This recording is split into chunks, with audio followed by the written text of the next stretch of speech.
Welcome back to Lupus Has No Face, the podcast where we talk about real life, real struggle, and the power behind living with lupus and beyond. I'm your host, Savannah Burks, and today's conversation is way overdue. We'll be talking about something that's so very dear to our hearts, but what we little understand: nonprofits. Yes, you heard me, nonprofits. What is a nonprofit? How do we know who's genuine? And what does this mean for us in the lupus community? We are joined here today with my sister, Miss Dr. Gurrola is in the building today. She will be coming with both knowledge and heart in this space, okay? So get your ear pods, get comfortable, and let's dive into it. Hello! Good evening. You got me again. Aren't you lucky? I mean, you are so beautiful and so important. I mean, you may be here a couple times. That's what happens when you are a very important Maybe person. to you, I can't say that everybody feels that way, but we don't care tonight. We don't. Perception is reality, right?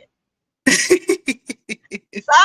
tell us, before we dive into all of this, tell us, you are in the beautiful where and enjoying the beautiful what? I'm in Tampa. I'm in Tampa at a leadership conference. I arrived today and I'll be here for a week. So it will be a lot of work, a lot of classes. I like to learn. I'm a life learner, as they say. But it is a sorority thing down here and frat thing down here in Tampa. See, you see why I love having you, because you stay up to date on education, okay? Just want to let the people know. We gotta give you kudos when kudos is due. What we'll be talking about today, what is important in the lupus community when it comes to nonprofits, right? So there's absolutely nowhere to start but just to start educating them. So I'm going to kind of like pivot a little bit. I chose you today to talk about this subject because you are well overqualified to talk about this due to all the education that you have. Did you say overqualified, Savannah? Overqualified. You know how they say overqualified when they don't want to pay you the right dollars. You was looking at that transcript. That transcript was very impressive, but I wasn't surprised. Because what are you doing now? Learning. What am I learning now? I said, because what are you doing now? You're learning. You're being educated on something. I'm learning something that I already know from my doctorate program, but to rise up in the organization, you need to get credentials and certifications in things like leadership, organizational change, conflict resolution, those type of things. So although I feel I'm well versed in that, I have to go through the chain for this organization that I'm attached to today. Well, I wish you all well. Get some rest while you are doing your thing. So we're going to start with, for people that may not know what exactly is a nonprofit organization, how does it work or compare to a for profit. So we want to know what it is and what's the difference. Well, a nonprofit or not-for-profit, however you want to say it, is the same thing. Organization is one that is created based on a need. So it could be a social need, it can be a health need, it could be a cause. So whatever cause you're working for, health literacy, lupus, homeless children, whatever the cause is, that organization then will set up as a not-for-profit. And the only difference between the not-for-profit and the profit is the tax code or the tax status. Gotcha. So with that being said, are you affiliated with any other nonprofits? A few. I mean, I think, yeah. So let's see. Let's start with Disability Lead in Chicago. I'm affiliated with that nonprofit. That one is geared toward people with disabilities taking on leadership roles and teaching how to use your disability to lead. So that's one. Then we have Lupus Society of Illinois. That is a nonprofit. I would say mid-size nonprofit for lupus awareness and advocacy. And then there is Aspire, which is a nonprofit. That mission is to serve people with disabilities in the community. So more like the older disability community as far as housing and work development and, being transitioned and accepted into the community. And then we have Zeta Phi Beta sorority, which I'm here in Tampa on the leadership conference. And then I think you and I both have been established or familiar with Gamma Pi Rho Lupus sorority. So that's what, about 5 or 6? I stopped counting after 3. Look, I stopped counting after 3. I was just gonna say that the count got done after 3. I'm pretty active in all. I would say just recently I stepped back a little bit from one organization, but for the most part, I'm pretty active. I mean, I think you see me moving around, doing stuff. Oh, for sure, I see you moving around. So that leads me to my next question. In your experience, especially with new organizations, what are some of the most common mistakes nonprofits make? I was really speaking with an attorney about this recently, but it's a wide gamut. It's a wide range. So I'll start from simple and go up complex. I think one simple thing is just doing the wrong paperwork, getting the paperwork incorrectly set up to do a nonprofit. Another common mistake, I think, is not paying enough attention to your mission and your vision and making sure that's aligned. So for people who don't know the difference, the mission is what you wish to accomplish, and the vision is going to be how you expect to get there, how to move from A to B. Another one is leadership. We need to, because people have degrees and experience, we still need to thoroughly check them out. And I see lots of mistakes with board, either nonprofits not having sufficient board members or not being able to vet them, not diversifying them. And then a big one I see is financial mismanagement. And so those are some common ones I've seen, and some of them I've had experience with.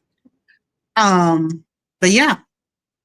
And one that is like really, really kind of, it can hurt the business is not utilizing your talents and resources that you already have within your network, within your people, within that organization. So misaligning roles. So what I mean by that, because someone has the role of an accountant, or the role of a CFO, um, they may not be the best fit for the role, even though they have that title. Title does not equate, title and position does not equal being able to do the role. But likewise, you have people, most leaders, believe it or not, most leaders hold no official title or position. It's in their relationship with other people. It's in the way they motivate and inspire other people that they are leadership. It's not that they are the vice president or the president or the CFO or the COO or any other 3-letter initial that you have in businesses. I can attest to that. I've seen a lot of that. Yeah, I'm just gonna keep like that. I've seen a lot of that. So just to kind of like generalize, touch on some, but not point each one out. If you are truly making a mistake, can it easily be corrected? And would you be at fault for something that you didn't know? I would say a lot of smaller startup nonprofits might make some mistakes, some glitches along the way because they're new, right? And they're learning. So some mistakes are, just minor and can be easily smoothed over. But then we have mistakes that are more egregious and require some ownership and some repair. And what does that look like, for an example? So I would just say, I'm just going to give you some general nonprofits that have struggled in the past, right? Feed the Children, Wounded Warriors Project, Angel Food Ministries, Coleman, the breast cancer nonprofit, even Shriners Hospital, Relief Aids in other countries. So these are all nonprofits, and they may make a error in judgment. They may make an error in having a person whose interest lies with self versus community. And so when you have people like that on board, they reap benefits and rewards that they should not be entitled to. That can be expenses, that could be cars, that could be monetary, that can be using the organization's funds as their own private piggy bank. And those are some of the huge ones. And all those businesses that I just mentioned, they all had some financial mismanagement. And so, but they're all still in business because they handled that the right way. And usually that is by R's. Okay, the first one is responsibility. If your accountant or your CFO ran off with millions or thousands, that's not something you hide. Okay, that's something when you become aware, you have to be transparent with that. And you have to, rectify that with the public, with the stakeholders, with the donors, with the people that get support from this type of organization. And so a lot of that is taking that ownership. You know what? We became aware of this, and we're sorry it happened, and these are our steps going forward. And so usually after that, accepting the responsibility, they may go into a phase of restoring the faith and the trust, right, of all these people that believed in this mission and in this vision and have donated to this place, right? And so usually with that restoral, they'll have some meetings, they may bring in a consultant, they may offer some in-services or education to their staff to kind of like prevent this from happening again, or they may talk about some beefed up security measures or background checks or something along those lines, right? Then what you'll see is shifting of key people. You're going to see some organizational change, right? You're going to get probably some new leadership, or definitely a new CFO, right? That you're not going to keep the same one that ran off with millions, right? Sure. But this is going to happen in phases and steps. This is not going to be overnight thing. That's really, these type of transitions take months. They're building for months. And like I said, all those places I mentioned are still strong today, still have donor support, still have their service in the communities. It's because they were able to restore and restore that trust and faith, and retain their donors by being transparent and taking responsibility. And when we don't do that and we just go shift to say, oh, well, we'll just fire that guy and get a new guy. You can do it. I mean, businesses do it every day, but that's not the best way. And so for people in particular in the lupus community, we have a lot of nonprofits. It seems like every time I'm on Facebook, I see something new, and in a way that's good, because it's serving a need. We have a lot of online support groups. We have a lot of, social groups. We have sororities out there. We have, small apparel stores out there that are set up as nonprofits versus profit. So you don't really know, okay, they sell these t-shirts and sell this gear, but okay, what goes into the community? You don't know. So I caution people in the lupus community just to really pay attention. If some organization or business has just, been amiss or been absent or, have slowed down, look into why that is. I would say for every bad one, you might have 5 good ones. So it's not to turn a negative eye, because we need the support, but we need the support the right way from the right people. Absolutely. And that is very well said, because people don't know what to look for and they don't know how things should go. And like you said, it's a difference between restoring, repairing, and accepting responsibility, because that's just going into the world to say, listen, we made a mistake that we wasn't aware of, but these are the steps that we're taking to move forward, X, Y, and Z, versus firing that person, sweeping things underneath the rug, and so on and so forth. So you are more prone to trust the person that's being open and honest and transparent. Exactly. And mistakes happen, and people can forgive mistakes. However, it's usually when those things that I mentioned have been put in place by that organization. It's very hard. People have so little finances, disposable income and disposable finances, right? Everything is tight. So they really make choices on where they're donating, who is it for, where is it going. And people, I don't know why, but people think I'm this great fundraiser. And it's really not that I'm a great fundraiser. It is because I've built great relationships with people. And they might not care one darn thing about lupus, but they know me. And they trust me. So if I say, hey, I'm having a lupus walk, or hey, I'm doing this jazz concert for lupus awareness, they might not really have lupus on their radar to get the extra $20, $30 a month, right? But they know me.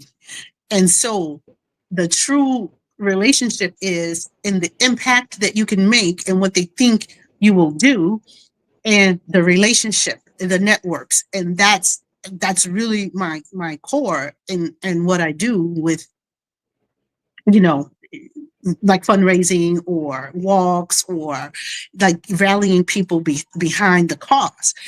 Until I can sway them for the cause, sometimes it's just me and the relationship we built, whether it's through business, whether it's through the hospital, whether it's I grew up with you on 33rd Street, or I went to school with your daughter. Well, I didn't grow up on 33rd Street, but I'm just saying. But it's the relationship. And just an example, a couple of weeks ago, you was in a room and you heard a couple of people say some things, right? About me. It was the relationship. I was just about to bring that up. Like, you just, it's on topic kind of, but you were graduating and you was doing an event to celebrate you. Instead of celebrating you, or celebrate other people by giving them scholarships. So that says right there, that says a lot about your character, period. And that's how people know me. So when I am with an organization, like I mentioned 5 or 6, right, that I'm affiliated with. So when it's something that the way something is being done that I might not feel is right, it may pause me because I know that I got those people you saw that night.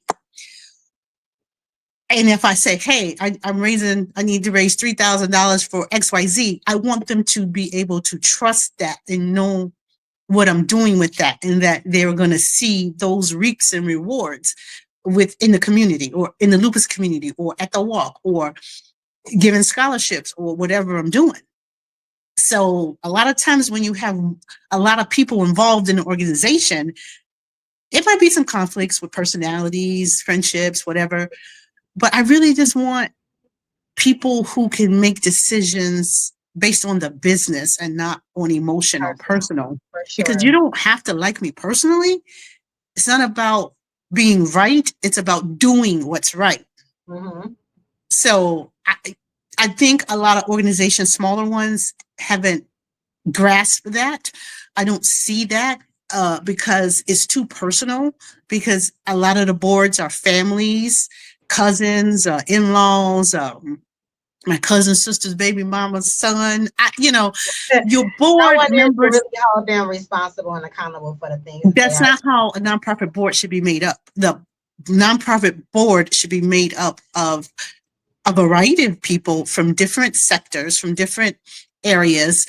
They should be diverse in age, race, backgrounds as it relates to their profession, or even if it's a stay-at-home mom, because all those different perspectives can bring fresh ideas and new way of doing things to the table. If you have all nurses or all factory workers or all accountants sitting on your board, or the mother, the father, the brother, and the sister, then when it comes time to make decisions, you're basing them on personal and emotions. You're not basing them on business. And that's what I see. And that's what I have a problem with.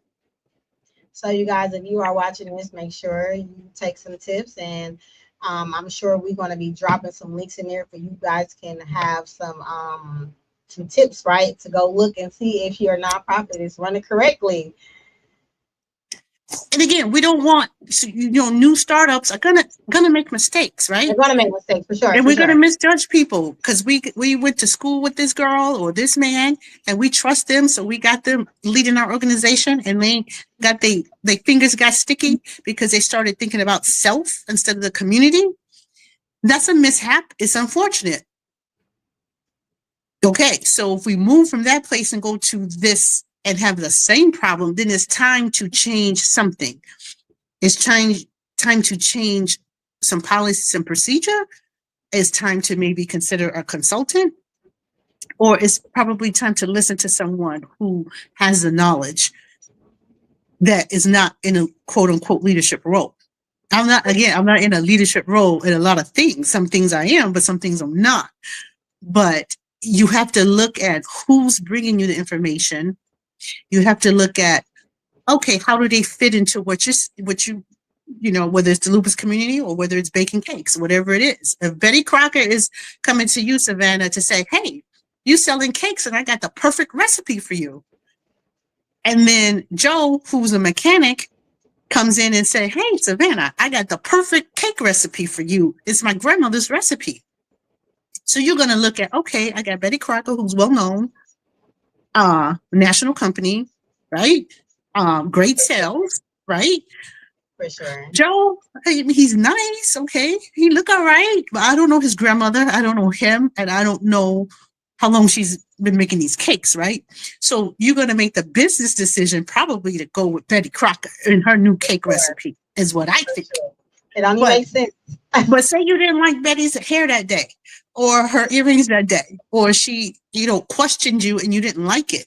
So you can be, I'm gonna go with Joe and his recipe because that's a person. You're basing that on personal and emotion. You cannot do that in business. You need to take that cake recipe and go out there and make the best cakes, and and leave personal. That's true. And once people, so you have to get with like-minded people that can do that. And you For don't sure. want the people that'll tell you, oh, you're bored, and say, well, Savannah, I don't want to get in the middle of Betty Crockett and Joe. There is no middle when you're doing business. It's either right or it's wrong. For sure. It is not the person.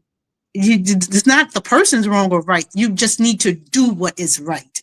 So if Betty Crocker is well known and has a track record in this area, go with that. Forget about the personal, forget about all the other stuff. But people can't do that. They when you're mixed up with friends and family, it's really hard to have that objectivity. And that's a big mistake I see in a few nonprofits. Not a lot, but it happens in financial mismanagement. You can say that Yeah. for everything. And I do have some links for your guy to drop for people. They should check out organizations in the lupus community or outside. This could be anything. charitycheck101.org. So that's charitycheck101.org. You can go on that website. You can pop in that charity. And it'll give you some information. It's not going to give you everything, but that's a way to start. CharityWatch.org, CharityWatch.org, and GuideStar.org, GuideStar.org. You may see things like tax filings. You may see things like assets. You may see things like the year, when they went into business. You could do further research to see who the board members are and kind of look at bios of them. I mean, people need to just pay a little bit more attention. For sure. Thank you so much for that. I do know that we talked a little bit about mission statement and vision statement. So the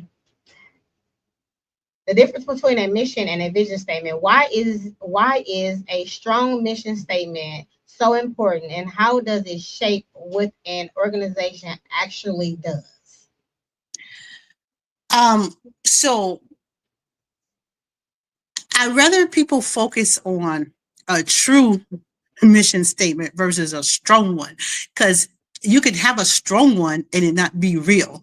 So I would say the whole thing of your mission statement is what's going to capture people and whether they feel you can accomplish that to make an impact. So you can have a simple vision statement that says your vision is that there is no more hunger in the world. It's just something simple. Okay. Or you can beef that up and make that mission statement more elaborate and add 2 or 3 more sentences to it. You want it to be something that is attainable and doable and that will have an impact, because that is truly how people gauge whether they can donate and support financially that cause. Is it something that can make an impact? Everything is not important to everybody. There is a hierarchy in this country about what people feel is important. Healthcare is one of them, but that's going to depend on who it is. So we've already talked about this a lot in our lupus community, is how we get very little radio time, TV time, commercial time. This is an illness that affects primarily women, 90% women. And out of that, majority of women of color, it could be brown, black, Asian, Latina. So is that going to capture folks versus let's say heart or dementia? Because look at the pool of people that affects. So that's going to come into play as to what type of impact. Is it an impact toward everyone? Is it an impact toward a select group? When it's an impact towards a select group, you're going to have limited funding. You're going to have limited sponsors and donors and people that donate to that. That's just the way it is. But that doesn't mean the mission statement wasn't strong. We just know that we're behind the 8 ball with this because of those demographics. For sure. Of lupus, right? For sure. Thank you so much for that. We often hear the team due diligence. When it comes to supporting organizations, What does doing your due diligence really mean, and how can the average person do it? Doing your due diligence with these organizations. So again, people know, excuse me, know names like Red Cross, Salvation Army, Feed the Children, World Hunger. Doing your due diligence means checking out these organizations, checking out their leadership and their structure. Go online and find the information. See who's leading. I mentioned this before. Check board members. See their website. See newspaper articles. Go on Yahoo Finance. Look up nonprofits. See what that business has been doing. See if the monies that are collected, can you see that in the community? Can you see where it's going? Do they have any metrics or numbers for you of where? Now, under $50,000 organizations, you won't see much with that. And if you call and ask them and they don't want to show you anything, I probably wouldn't support that. The bigger ones have it online, and you can see where they're donating to, where they are putting the funds. So that's what doing your due diligence means. It could be a new startup nonprofit. So at that point, you want to go in a hold, wait and see. Maybe send $100, but then wait. Don't send nothing big until you kind of see what they're about.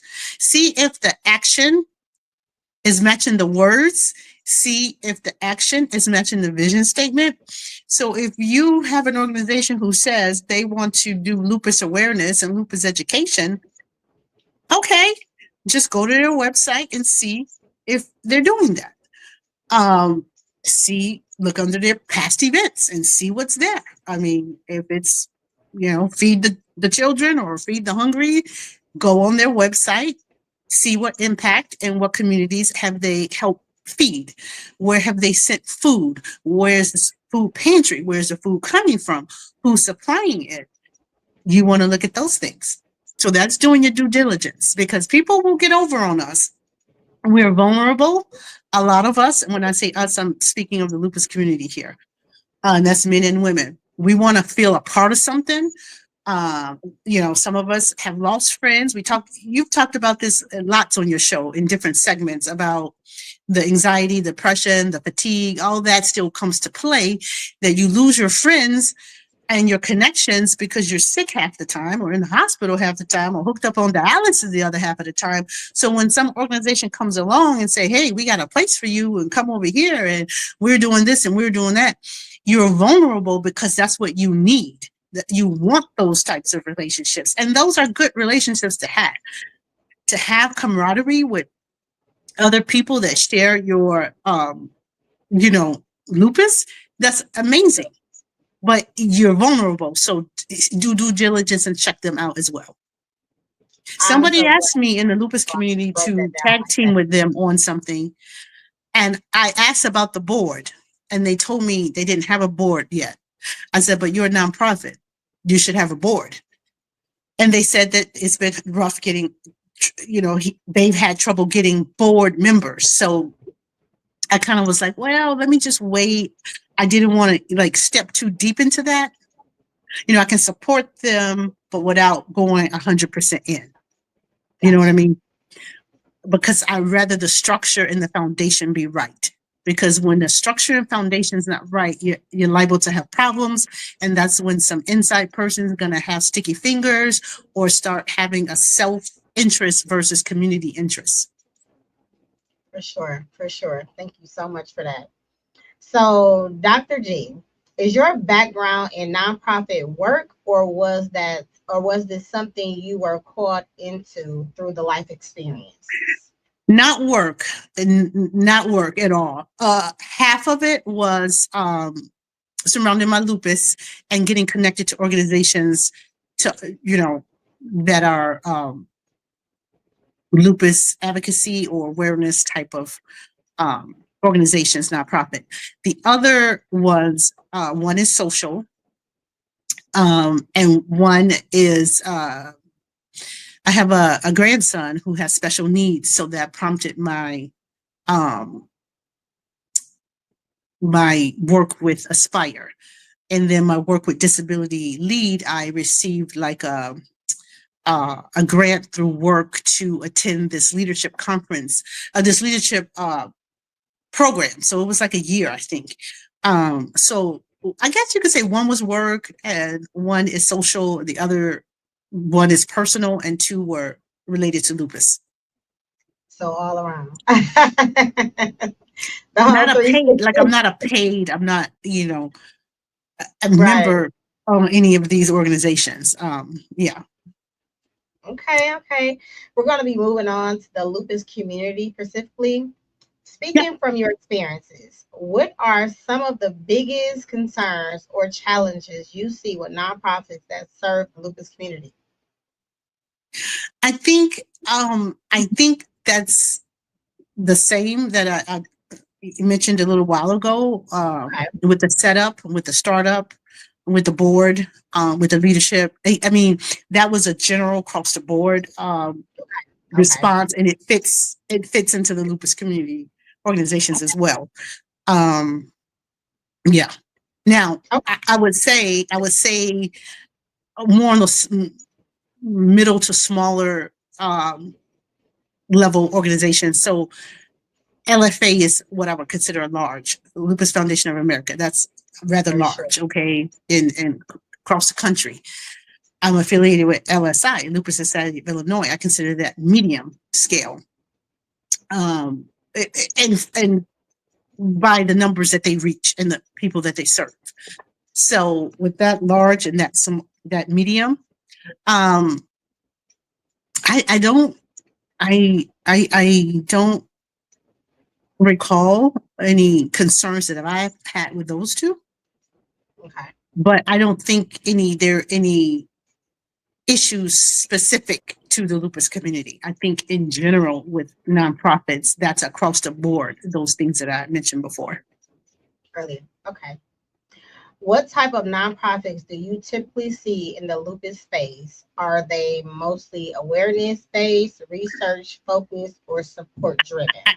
I see a lot of advocacy and awareness, education. So I see research, and that's a bigger company. And the smaller ones, I see more like support networks, like online support groups that then do other stuff. So what I mean by other stuff, they may extend that out to other autoimmune, or they may elevate that from support groups to doing certain charity events or certain drives, whether it's a blood drive or kidney drive or something kind of related into the lupus as well. Because we need blood, some people need blood transfusions, need dialysis, need kidney transplants, and the whole bit. So I do see a lot in the smaller organizations that the mission starts out one thing, but they do another or add. So I don't know at that point, do you go back and tweak your mission statement? So that's food So for how do you thought. feel about that? So okay, so let's talk about that. So their mission can be one thing, but they're doing their mission and they actually doing other things. So do you think they should add that on to their mission once they figure out that this is something that they want to, you know, dive into? Um, so that could be twofold, because if it is something that enhances the mission and is like falls under a subcategory, then that's good. But if it's something totally different, so I'm gonna give you an example. If your nonprofit is set up to do awareness and advocacy on lupus, but then somehow in that you are doing Toys for Tots. If those Toys for Tots are geared to lupus pediatric population or to children of lupus warriors, then that is a tie-in. But if you jump from that to go into doing something about something that's not related, then that's confusing to your donors and your sponsors and the people that hold you accountable, your stakeholders. So Absolutely. does that make sense? That makes great sense. So you can tie it in. For instance, you tie in, okay, your lupus has no face. So I think your mission is to bring awareness and advocate on lupus, right? But under that, you have you will talk about subtopics that highlight professional lupus warriors. You might have a subtopic or category to talk about health disparities with, or not even health disparities, but similarities between other common illnesses that plague the Black and Brown community. So you might do a series on lupus, MS, sickle cell, and talk about how they're related in a sense of symptoms. That's still raising awareness on lupus, but we've added in some other education. So that's not far off the mark. But if you all of a sudden now are talking about the stock market and the Fed rate and the housing market, that might confuse people. Unless you're tying it to wifey, women investing for financial independence, who happen to be 3 lupus warriors that flip real estate. So it depends, Savannah. So you see how that could go? Yes. You see what I mean? How it could start one way and end up somewhere else? That's right. But it could make sense, but then it could not make sense. It depends on how you line it up. Like you talked, like the last time we spoke in this platform, it was the lupus warrior's doctoral journey, right? So yes. You're saying, hey, we might have lupus, we might have this thing, but we still can accomplish, we still can strive for our dream, right? So that ties in. I get it. Now, if you go talk about the mountains, or talk about skiing in Colorado, then I would be a little concerned about you. So you guys, when you are switching stuff up off in your mission, you need to go revisit, okay? Because people are going to raise their eyebrows, especially if you're dealing with someone that's educated and that does their research. So you don't want to come looking like you don't got the things together. Oh my God, you're so fun. In your opinion, what's missing in the nonprofit space for people living with lupus? What's missing in the nonprofit space for people living with lupus is support on a larger scale, and that can go many ways. So I'm going to explain it and break it down just a little bit. You go to a heart walk, and nothing wrong with a heart disease and supporting that. You have several thousand people walking. You go to a lupus walk, you might have a few hundred or 100. It's like, it's hard to get people out. It's hard to get people physical presence. Forget about the dollars and the money that can help do things, right? We want to give scholarships too. We want to fund research too. We want to do these things too. We want to do back to school drives for, it's a whole pediatric lupus population. What's missing is the corporate stepping up to sponsor us. That's missing. Not one commercial ever have I seen about lupus or medication or drug to treat it. That's missing. So we miss that. And I want to say recognition because that's not the right word, but we haven't suffered enough. We haven't died enough. We haven't been impacted enough to reach that scale where I feel like people know what lupus is. I do have to agree with you. That is one of my goals, is to have one of the radio stations for Lupus Awareness Month, or to say something about lupus, because life is not fair, but lupus is affecting a lot of people. Like Yeah. lupus and cancer somewhat go hand in hand, and a lot of lupus warriors have other autoimmune diseases, and all those other immune diseases are recognized, but something is not connecting with the lupus and the people, the support. Like you said, something is not connecting. I don't know if they don't want to accept it because it's an invisible illness that you can't detect of us being sick. Like, I don't know what it is, but we are not getting. Well, you have to look at the population who gets it. Okay, so That is true. big money that comes to maybe Alzheimer's or heart disease, that could be legacy money. Families that have, or organizations and businesses that have supported these for generations due to the grandmother or the great grandma or the dad's uncle, some familial tie. With us, with the lupus population, we already talked about statistics of how this affects more so in the African American community. So when you look at disposable income to support donations, and sometimes our families, usually the typical African American family is raised on pay your tithes in church. We don't so much hear about supporting this organization or this nonprofit. Not saying that some families don't. I'm just saying that wasn't what I got growing up. I grew into this right here. And I grew into this probably in my mid-20s of giving back, doing certain community things. But if you are not taught it and raised with it, then you get it later. But then by then you might be disabled. You might be on a fixed income. Now you barely paying rent and barely getting your food. So it's not on your brain to say, let me support lupus cause.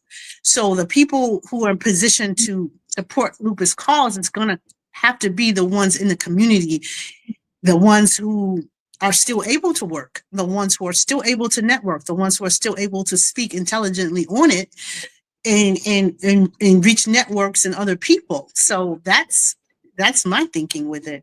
Yeah, it would be nice to get a star or somebody famous to jump on our campaign and visibly do it. I mean, I know there's a few that do some things here and there.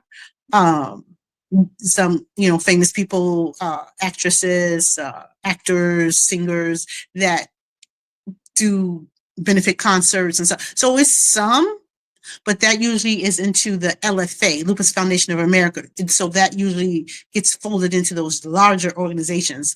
The mom and pop nonprofits never gets any of that or sees that.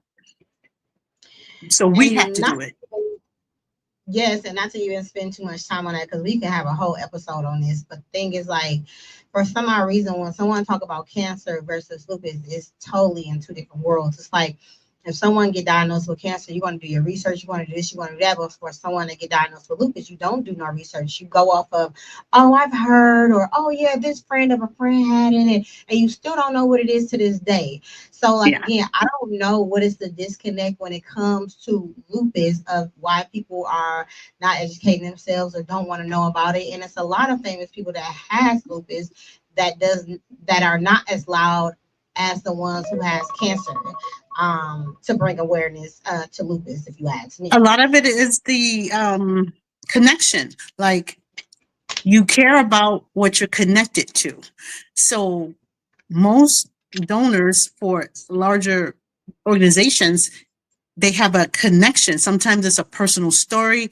They may have had a wife pass away from breast cancer. They could have had, a child with lymphoma that died, so that personal connect sometimes.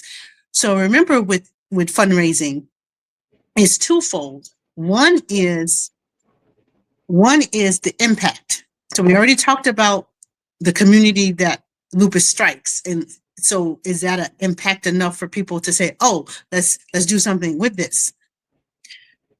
if it's touching mostly in the population of women of color, 10% of men, and there's affects white people as well, but the majority of what's impacted by that is what? Okay, so then you have the impact, and then you have the relationship. So donors and supporters need a relationship, whether that's going to be networking, personal, business. A lot of my networks are business, through work, through other things. And I have I would say a decent sized network. I mean, it could be huger, but I have, but those people, I can't say how many support the cause of lupus, or is it the support of me? And I think I had one person say, it's you, whatever your hand is in, I support because it's you. So they could care less if it's lupus, heart disease, Alzheimer's, needy kids, backpack drive. They don't care. If my name is with it and I go to them, they will help me. But it's not, so that's the relationship piece. The impact piece is they know. I usually send proof of what I'm doing, whether it's like this link for your show. I sent it out to people because I want them to see that I do these things. Oh, you do. I take pictures at the wall because I want them to see where that support is going, right? The For scholarships. Sure. The scholarships, I want them to see that, because We was there. then they know, they don't have to wonder, well, I supported that, but what really happened? I was fortunate with some help of a few people to give 2 young men scholarships. So that's an incredible feeling. But that's not about me. My graduation wasn't about me, Savannah. It was about other people. I made it about other very people. Clear. This has very little to do with me. Thank you so much. The dinner was so wonderful. Like, oh my God, I didn't even need all that food. You definitely did your thing. You're welcome. She definitely did her thing.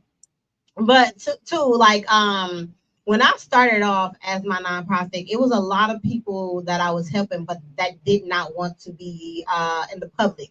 And I struggled with that for a couple of years until I was like, okay, I know how to do it now. Because I'm like, people need to know where this money is going to. They need to see what I am doing, because I will want to see what you're doing with the money that I am giving you.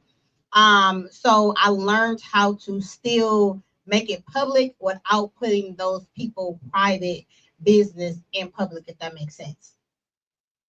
Yeah. Because I've donated, and I sometimes, you have a lot of time on your hands or whatever. You sit back and be like, what is this person doing? I didn't gave them this and gave them that, and I haven't heard about them, haven't seen anything. Like, what are they doing? And I had a full-blown conversation not too long ago with this particular person, because this person that I was donating to, like, they were pretty expensive. And I just was like, what are they doing with the money? And I haven't seen anything. So I definitely understand what you're saying. And it is on us to take accountability, to do our research and our due diligence, because we are vulnerable and we want to be a part of things because of how we are. So that is true. And I would say for the membership-based organizations that are set up as nonprofit, what's being done should be done on an organizational level, not on an individual level. So if you're involved in an organization and I'm involved in the same organization and we got 30 other people involved in the same organization, our the combined efforts should be organizational, not 2-3 people here. And I know that has that's come up to me, on the sideline. And I've expressed concern about that. So yeah, it's always somebody watching. Just know that it's always somebody watching nonprofits. There's always an eagle eye. And the takeaway here is we must learn from mistakes and make a concerted effort not to repeat the mistakes. And that's going to come only through doing something different. Because when you change nothing, you reap the same thing. For sure. And I just want to thank you too. I have reached out to you numerous different times to ask your opinion or your thought process because I don't have the time to do my due diligence because my time is elsewhere. But I know that you were once aware or once involved to just ask you personal questions. And you brought something up about this one particular organization. And it's like, I never sat back and thought about that. Or you're right. Like, Think about it. that is crazy. You know what I mean? So it's just like, how can you have someone leading you if they are not walking in the same light of the mission or leading you to? And that was right there. That was just an answer to my question. Like, you are absolutely Yeah. right. So with leadership, again, you got to just be mindful that position and title is one thing. True leadership is something totally different. A smart organization is going to value and respect their key people. And the key people are going to be the ones that, if a stakeholder has to have a connection or an example of what you do, if you know you got 5 or 6 or 10 that will be a good example, then value those 10 people. Not saying that they're special or better than anybody else, but that's the voice of reason when people don't want to make decisions based on business. Then look at who it is. Is she in the lupus community? Does she make sense? Is she knowledgeable? Okay, that is a good idea. Let's try that instead of an automatic, no, we're not going to do that. That cripples a business because you don't have your brightest ideas being pushed and carried forward. Businesses don't grow without different ideas every so often to keep it fresh, to keep it moving, to keep it growing. You get to a point where you're stagnant, okay? And nobody wants to just be standing on the same square. For sure. 5 or 6 years later, you on the same square. And it's mostly because not listening or being receptive to good ideas based on personal instead of basing decisions on the business at hand. I don't know a lot, but you got my business acumen stuff right in your face, right? I sent you the email. Oh, for sure. So I'm not just getting on here just saying some stuff. I've been a part of some of your things. I've seen things. You shown up for me. So it's not a question. Like, I can look up one day and just see some stuff, research you, and you'll pop up. But the other person I did not see anything. And I'm like, dang, how can I not have paid attention to that? I was like, wow, okay, I got my answer. You got your answer. That doesn't make sense. I can't be led by someone that's not doing what they say they are supposed to be doing. So it's kind of like, That's all I'm trying to say. But we need people at all levels. We need back end people. We need front end people because you don't want everybody in front of your business. Everybody can't speak. Everybody, you got to have some people skills, right? That's not everybody's forte. So let the people kind of be in the front where you're going to have the chance to encounter other people that can help pull the organization forward or help you when you're trying to have these community events. You want that person to kind of be more in the back and do what they're special at doing, whether that's policy and procedure or, training or whatever it is.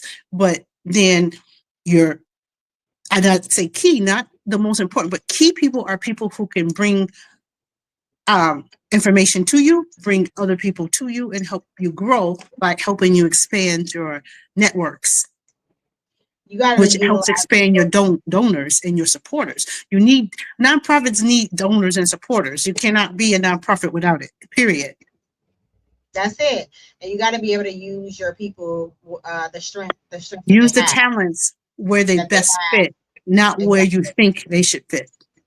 And that's where the emotion got to get cut out at. Emotions mean, at the end of the day, that's like the kid you give them a pacifier. That's the emotion.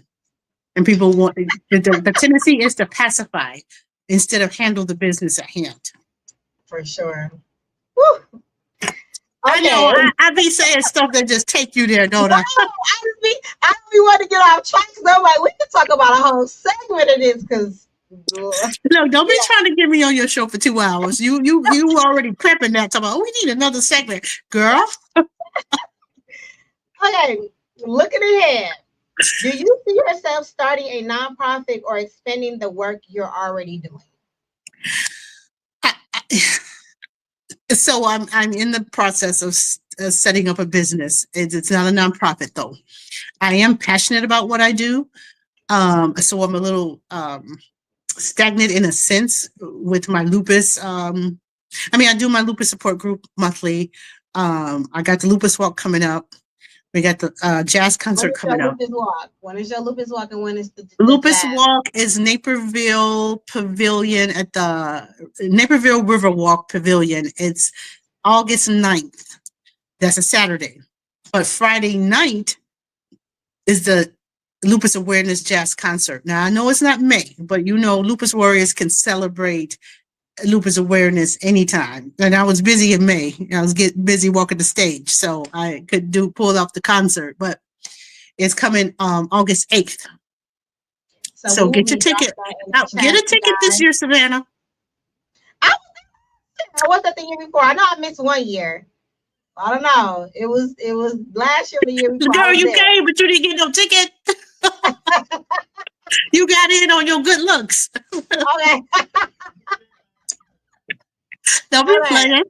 I'm gonna donate and get my ticket. We definitely gonna put that in there. Y'all definitely don't want to miss it. You do not have to be a lupus warrior, but come support. It means everything. You would definitely have a good time. Oh yeah, that band is tight. Dion Langley and BKS get down. So man, listen, they had the kids jamming to that. So the kids was jamming to that, and you saw that was the music at the dinner party. Yeah, bam. Yes, we have to promote us in the lupus community. Nobody is going to just do it. It's unity. There's no competition in it. You do things different. I do things different. There's no competition. We both lupus warriors. We do things different because I don't sleep standing up, Savannah. That was private. That's supposed to be private. I can't let you off the hook with that. Y'all have me though, so I don't recall. I'll plead the fifth. You plead the fifth? Okay. We had you though. We had you. Y'all had me. I was there in 2.25 seconds. So. That is so funny. Y'all got not let me down. Okay. But possibly, I never say never. I don't know if I'll start a nonprofit. I am in the midst of setting up a business, a family business. So. I know about that. So when you get everything up and rolling, I do want to know the exclusive of that. I just need a couple. I might have it by the end of the summer up and rolling. I mean, it's been. Well, you will be here to broadcast it. Girl, see, I told you was trying to get me back on the show. I said, you think you're special. You think you're special now. I mean, I am the little sister, my friends think we have a good rapport. They say you and her are funny together. Y'all should do more. It's like comedy, but it's fun because you guys make it entertaining. I mean, it's nothing but love. All love. That's what happens when you have genuinely love in the air. Yep. Friends, they know what they see. So listen, if you were monitoring someone who wants to create a nonprofit for lupus or chronic illness, what's the first piece of advice you would give them? Well, I would first ask what is the motivation and what is the drive? Because do they have the chronic illness and they want to start this nonprofit, or they? Yes, they have it. Mm-hmm. Yes, I would tell them first before they started to take a year to build support and networks before starting, and that looks like this. People you may know, you can just say, hey, I'm thinking about starting an organization for Crohn's disease. Let's just say that. And they might be, well, what's Crohn's? And so that conversation starts. So that person, I would say, few months, 6 months up, start putting that idea in heads, start introducing it to people, start discussing it before you actually get there. So then when you have your opening, your grand opening, then these people are not, well, what's this about? Well, what's this? Or what?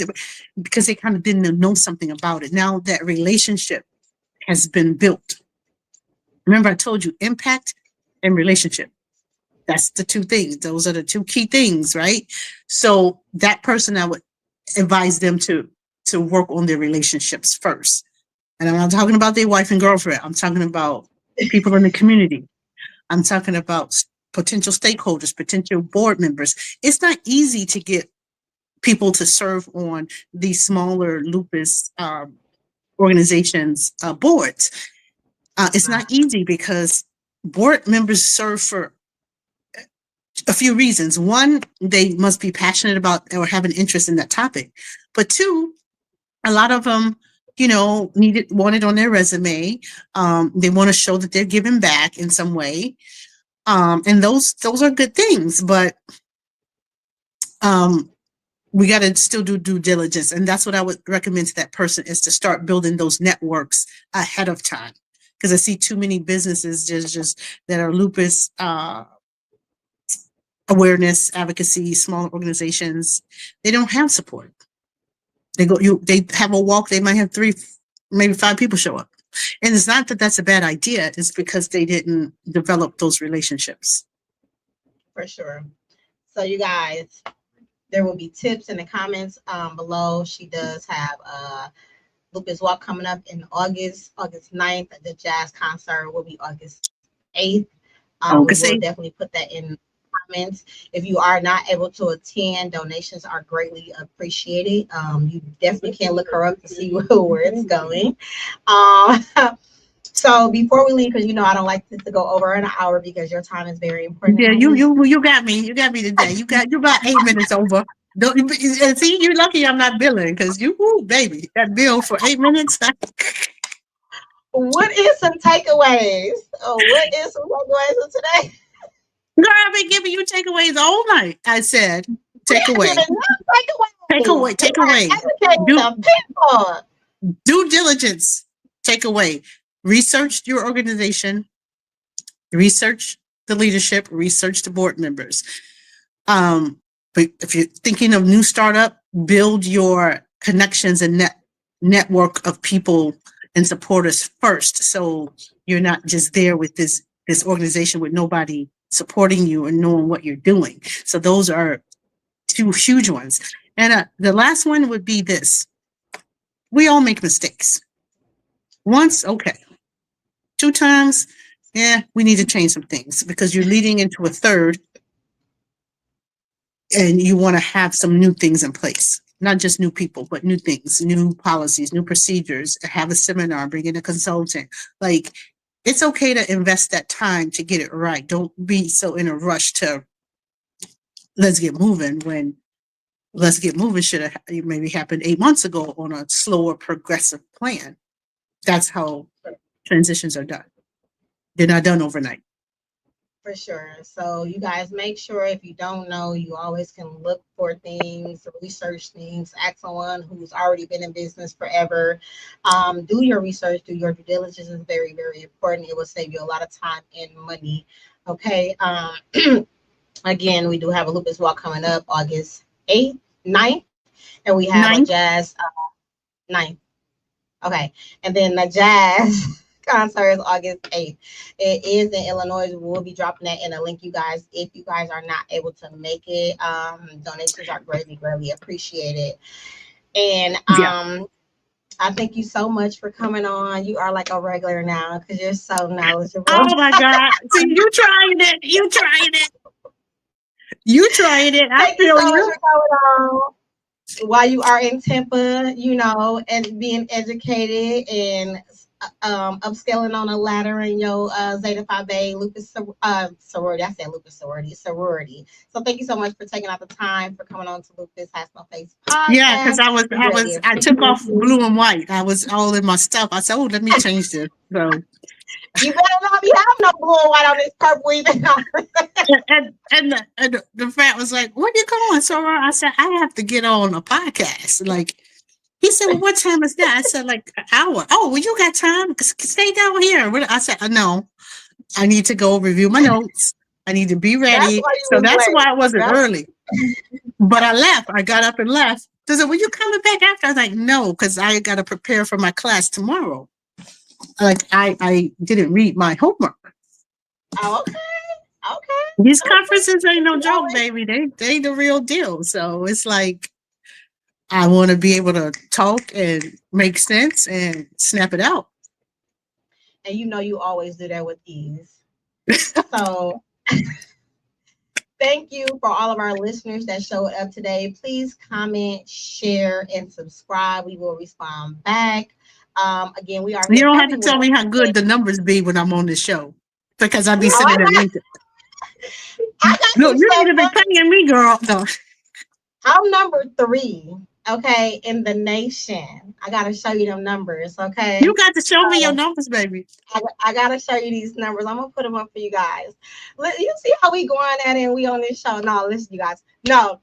Thank you so much for tuning in. Please like, share, subscribe, comment. We will respond. We are here every Wednesday at 6:30 on all platforms. If you missed this today, go on Lupus Has No Face podcast on YouTube to replay.